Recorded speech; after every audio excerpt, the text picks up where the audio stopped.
আজকের এই বাসন্তী পুজো উদযাপনের সবার সম্মানিত সভাপতি আমাদের নীলফামারী জেলা যুব দলের পক্ষ থেকে ওনাকে আদাব জানাই। সম্মানিত আমাদের নেতা নীলফামারী তৃণমূল কর্মী হৃদয়ের স্পন্দন এবং তুইন সাহেবের আস্থাভাজন জনাব তারেক রহমানের বিশ্বস্ত হাতিয়ার এসএম সাইফুল্লাহ রুহুল ভাই নীলফামারী জেলা যুব দলের সভাপতি। উনি এখানে আসার কথা ছিল, উনি বিশেষ কাজে বাইরে গেছেন, এই জন্য আসলে আমাদেরকে এখানে আসার জন্য পাঠিয়ে দিয়েছেন। বিশেষ হচ্ছে যে আপনারা কি ভালো আছেন? আপনারা কি আগের চেয়ে ভালো আছেন? আলহামদুলিল্লাহ।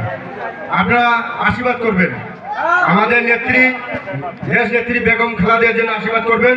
উনি যেন সুস্থ হয়ে আমাদের মাঝে ফিরে এসে সুন্দর একটি দেশ পরিচালনা করে। আপনি আরো আশীর্বাদ করবেন আমাদের নেতা দেশ নায়ক তারেক রহমানের জন্য আশীর্বাদ করবেন। উনি যেন আমাদের দেশে ফিরে এসে সুন্দর একটা রাষ্ট্র পরিচালনা করে। আপনারা আরো আশীর্বাদ করবেন আমাদের নীলফামারী অহংকার জনাব ইঞ্জিনিয়ার শাহ ইসলাম তুহিন ভাইকে আশীর্বাদ করবেন।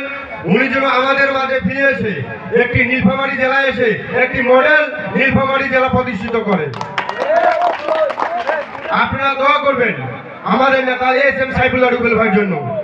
উনি যেন আপনাদের মাঝে ধানের শীষ কাণ্ডারি নিয়ে এসে এই নীলফামারী 2 আসনের ধানের শীষ প্রতীক নিয়ে বিপুল ভোটে জয় হয়ে এই নীলফামারীতে অনেক কর্মসংস্থান তৈরি করে। এটা আপনারা আশীর্বাদ করবেন এবং আশীর্বাদ করবেন এই নীলফামারী 2 আসনের মানুষের জন্য। ভাই, রাজনীতিক কথা বলার জন্য এখানে আসি নাই, দুটো কথা তা বলেন নয়। বিগত 5 তারিখের পর আমরা হিন্দু ভাই হতবাদা জানেন একটা গোষ্ঠী, একটা তৃণমূল একটা গোষ্ঠী আপনাদের উপর নির্মম অত্যাচার করার জন্য লিখিয়ে পড়েছিল 5 তারিখের পর, যে হিন্দুর উপর অত্যাচার করার জন্য একটা গোষ্ঠী বেড়াইছিল কি না। আমরা নীলফামারীতে জেলা যুবদল এসএম সাইফুল্লাহ রুহুল ভাই নেতৃত্বে প্রতিটা ইউনিয়নে প্রতিটা পাড়াতে আমরা কিন্তু পাহারা দিয়েছিলাম আপনাদের, যেন আপনাদের একটা মানুষের কোনো বাড়িতে যেন ক্ষতি না করে। আমি নিজে কুন্দুপুকুর ইউনিয়নে 4টি পাড়া একাই নিয়ন্ত্রণ করেছিলাম, যেন কোনো বাড়িতে কোনো বিপদ হতে দেই নেই। আপনারা নিজেই যা যাবেন কুন্দুপুকুর 1 নম্বর ওয়ার্ড, 2 নম্বর ওয়ার্ড, 3 নম্বর ওয়ার্ড যাবেন।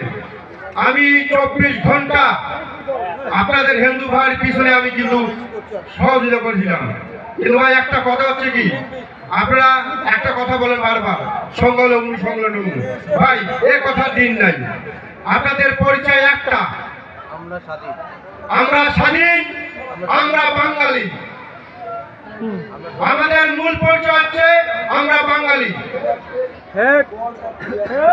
কেউ যদি বলে আপনাদের সংখ্যালঘু, সাথে সাথে প্রতিবাদ করবেন।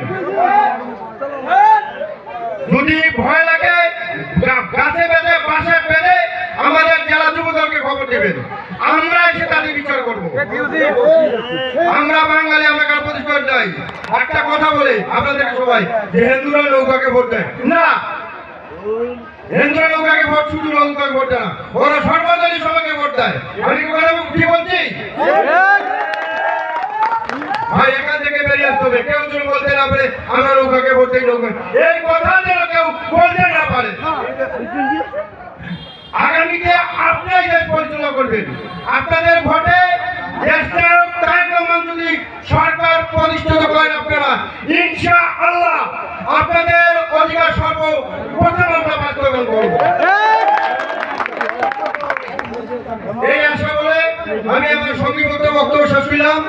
শহীদ খালেদা জিয়া জিন্দাবাদ, আমাদের নেতা শাহ ইসলাম তুহিন ভাই জিন্দাবাদ, এবং আমাদের নীলফামারী জেলার অহংকার নীলফামারী 2 আসনের ধানের শীষের কাণ্ডারি নীলফামারী জেলা যুব দলের সভাপতি এসএম সাইফুল্লাহ রুহুল ভাই জিন্দাবাদ, আপনাদের পূজা কমিটি জিন্দাবাদ।